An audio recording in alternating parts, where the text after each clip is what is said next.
Morning world, it is Thursday, the 5th of March.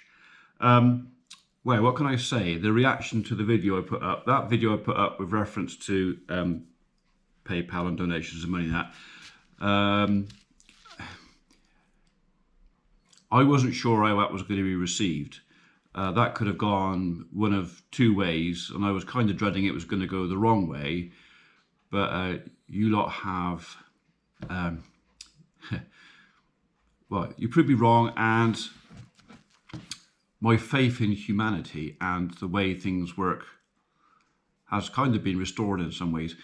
I kind of looked at my channel as just a bit of fun for me, and you guys are just wandering along because you found what we did, you know, mildly interesting and hopefully amusing. I didn't know how invested some of you had become in the farm, me, the business as such, and how you actually felt about it. And I was surprised, pleasantly surprised, almost scarily surprised, because some of you really do feel connected. And I'm sure that's not just to me. I'm sure that many of you who watch the Farmer P channel, watch loads of other agriculture channels, and you obviously feel the same way about the industry and everything else. So thank you. Can I just make this clear though? I'm not asking you for donations. We don't need as such donations. The farm's going to continue to survive and whatever else.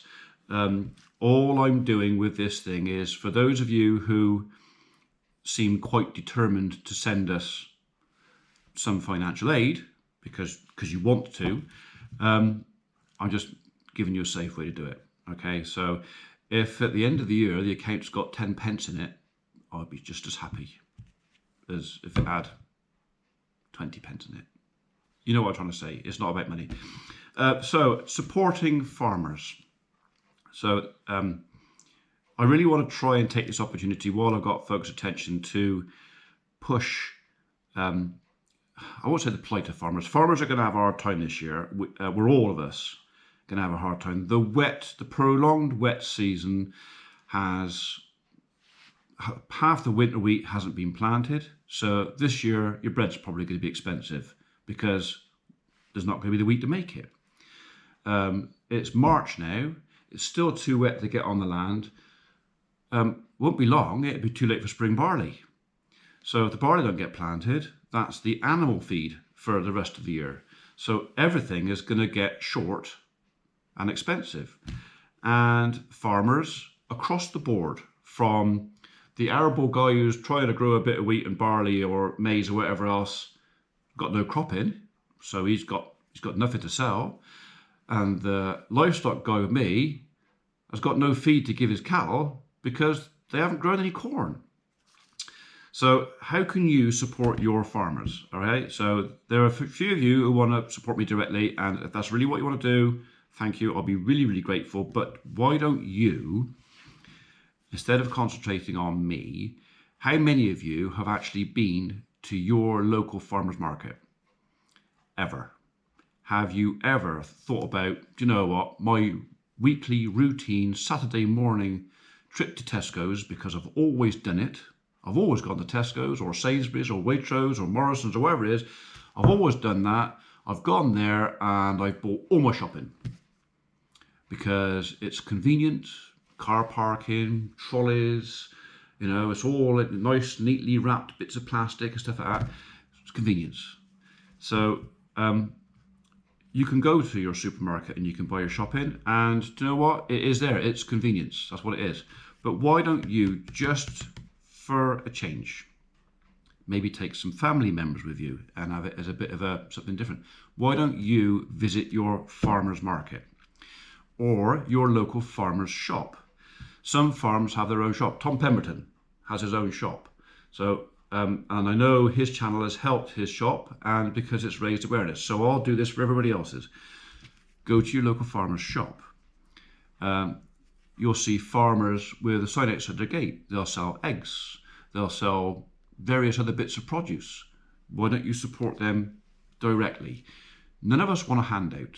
None of us want subsidies or government money or anything else. All we want to do is to produce a good quality product that you enjoy and you're happy to put your hand in your pocket and pay for. Okay, so because if all the subsidies disappear, farmers can't afford, well, the subsidy is actually the profit margin, because other than that, we're doing it for nothing.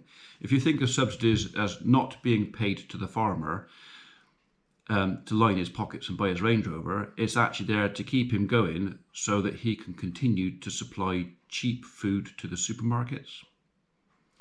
So if we can cut all that out, all right, if you can go direct to the farmer, to the farmer's market, to his doorstep, to his farm shop, and maybe do some of your week's shop there.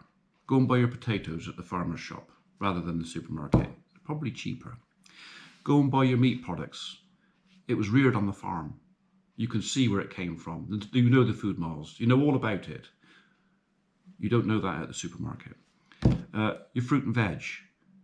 It's all there. It's all there for you. All you've got to do is change your routine. Okay? Don't go to Tesco Saturday or Morrison's, whatever else. Don't. Get in your local paper. Have a look. When's the next farmer's market? Go and have a look. Even if you don't want to buy anything, just, you know what? Go and have a look. Go to the town or wherever it is. Have a cup of coffee at the cafe so you can support the cafe as well. And have a look. And walk away with fresh local produce, and every penny that you spend there has gone to the farmer. It's not gone into some great big multinationals pot so that they could pay the dividends to all their shareholders out of, because shareholders aren't producing what you're eating. They're just earning money off what you're eating. Okay, so I'm hoping I'm getting this message across. So I'm really, really grateful for all the positive comments on supporting me. But if I can divert that away to you support your local guy, all right, in whatever way, shape or form you can. Because if you're feeding your money into your local economy, what goes round comes round, okay? It comes back. Okay, so that's that. It's not a rant, it's just a suggestion, okay? Try the farmer's market, you might actually like it. Okay, so today we've had our letters from ministry. So obviously we've had some inconclusive results on our TB test, and now I'm going to have to find out what they want me to do about it. We already know what we're going to do about it, so 3-year rule, blah, blah, blah. Right. Okay, so I'm going to turn that off a second. I'm going to have a quick peruse through this because I'm going to have to go and get my glasses because I can't actually read it. And then I'll just tell you what the ministry have told me, and basically you already know what we're going to do. And I'm also going to tell you how this partly is going to affect the Assure's plans. So I'll be back in a minute. So yeah, same old usual bump. Basically, this is a notification of what I must or mustn't do. So the 5 steers and there's actually 1 cow that have tested as inconclusive. I need to isolate.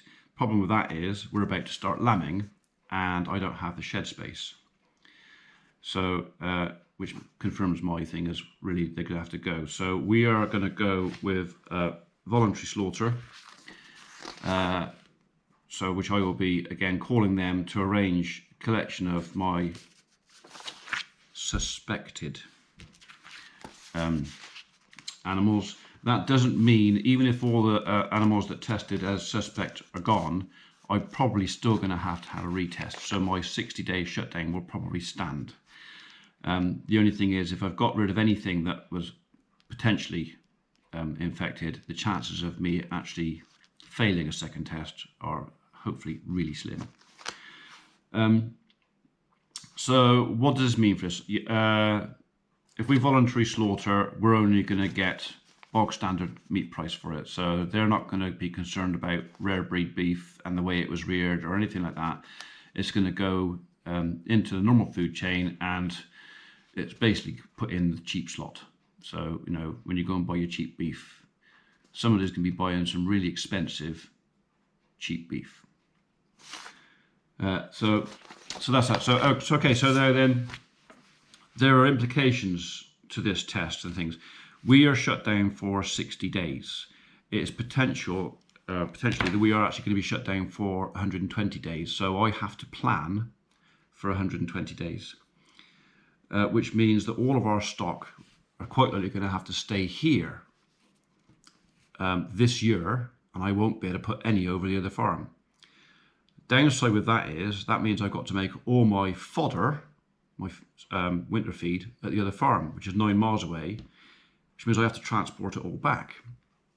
Problem with that is my trailer for transporting is, shall we say, it's older than me. And the odd trip now and again, I don't think is a real issue. But if I've got to do a couple of 100 miles of it this year, backwards and forwards, which is probably what it'll be, I don't think the trailer's up to it. So we've already made a phone call this morning to preempt this, and I've ordered myself a new trailer, which is, it was an expense we were preparing for, just not this year. So again, it's how one simple little thing like an inconclusive TB test, the ripple effect of how that affects the business for the rest of the year, and the management of the farm, the management of the stock, and the management of funding. So we were going to put another extension on the barn this year, but we may have to swap that around now and do that next year, because we've got to buy the trailer this year, because I've got to be able to bring my hay forward. We could store a load of feed over at the farm because we are building another barn over there, but I need to have at least a month's worth here, because come next winter, if we get snowed in and all my feed is 9 miles away, it's no good to me over there. I need to have at least a month's worth kept here at the farm.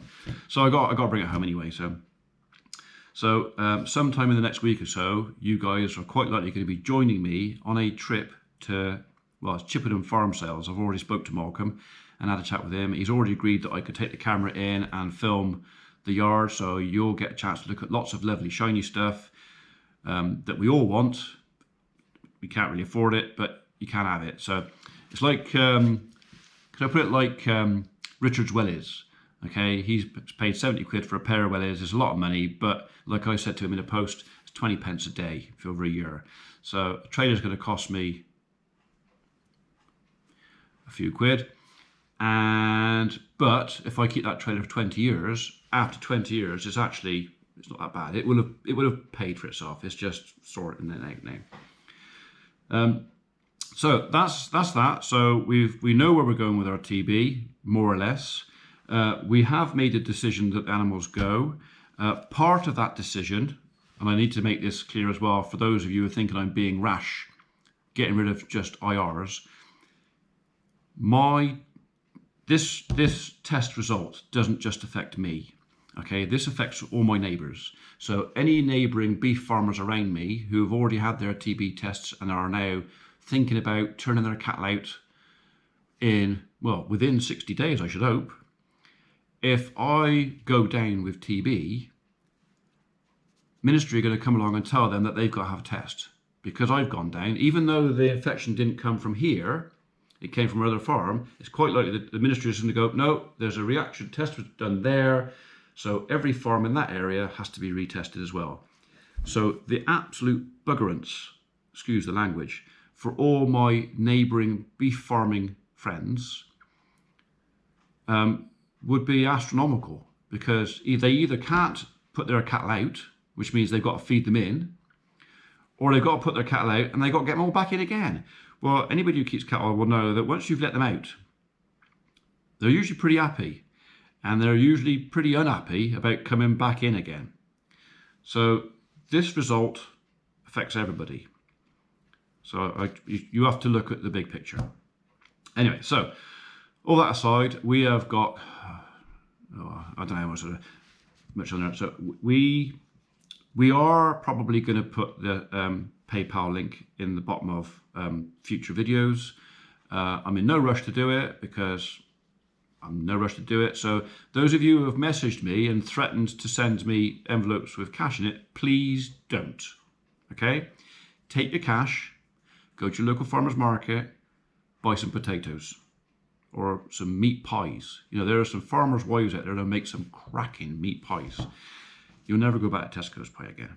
So, sorry, Tesco's, but you know, you've had your time. Let's get that back to the farmers. So please do not send me cash in the post. All right, don't do it. If you want to send me some Cadbury's cream eggs, well, there's no rush for that either, really, because I've still got a few left, and I really don't eat that many. So thank you very much.